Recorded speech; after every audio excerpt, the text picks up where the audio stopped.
In this video, we're going to work an example problem where we use variable costing to calculate a company's operating profit or loss. So here are some cost data. We've got on a per unit basis, we've got the selling price for per unit, we got the direct materials used, direct labor, variable manufacturing overhead, and then fixed manufacturing overhead. That's going to be a period cost. So this is just going to be expensed immediately. It's not attached to inventory under variable costing. That's what makes it different from absorption costing. And then we've got some fixed SG&A. Now, our production and sales data, we actually really only care about with variable costing the sales data. We don't care about what the beginning balance of inventory is, or the ending balance, or how much we produce during the period. Those things don't matter. They do matter with absorption costing, but not with variable costing. We just care about the sales. So we're going to calculate for each of these periods. We got 2019, 2020, 2021. We'll calculate the operating profit or loss. So let's start with 2019. We sell 10,000 units and we had a selling price of $55 a unit. So that's going to be sales revenue of $550,000, right? So that's just going to be, and let me put a little 2019 up here. $550,000 of sales revenue is just the 10,000 times the $55. Now we've got direct materials. Direct materials used is $4 a unit. And then we sold 10,000 units, so that's going to be $40,000.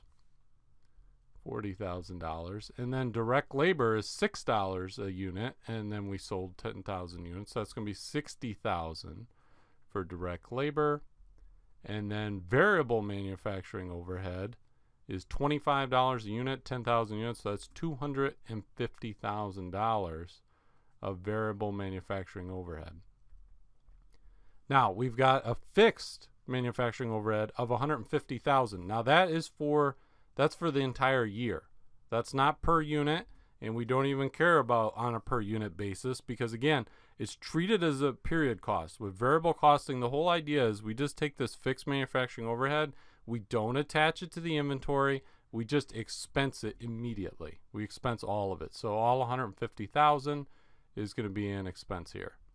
And we're just, think of this, that we're making a little mini income statement here. We're going to get to operating profit or loss. We're not going to go all the way down to net income, but we're basically building an income statement.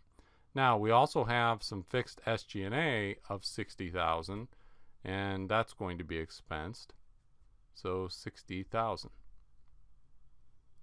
So now we take our sales revenue, and then we subtract all our expenses. Also that.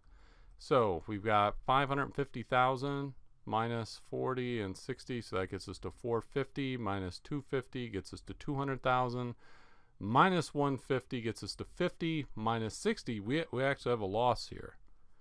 We have a loss of $10,000. Okay, so that's for 2019. So the operating loss is $10,000. Now I want to show you something. If we go back to 2020 or go forward to 2020 and 2021, notice that the amount of sales is actually it's the exact same. It's 10,000. Every single period is 10,000 of sales. What does that mean? That means that this income statement is actually going to be the same for every period. Okay, so 2020, we're just going to have the same amount. This is going to be the 2020 income statement. Okay, or at least we're getting down to our operating profit again. I don't want to go all the way to net income and all that because that doesn't really matter here. I'm just trying to show you the basics of variable costing. So we're going to have the exact same income statement where we have a loss again, an operating loss of $10,000. Nothing has changed because we were just going off the sales figure. Now, this is the difference between variable costing and absorption costing. With absorption costing, the fact that we produce more than we sold in 2020 would lead to some of the fixed manufacturing overhead being deferred to a future period. But when we do variable costing, we just every year that fixed manufacturing overhead gets expensed immediately. None of it gets attached to inventory. So we sell the same amount of units, we're going to have the same operating profit or loss. And actually for 2021, this all would be the exact same. And again, we would have a $10,000 operating loss if we used variable costing.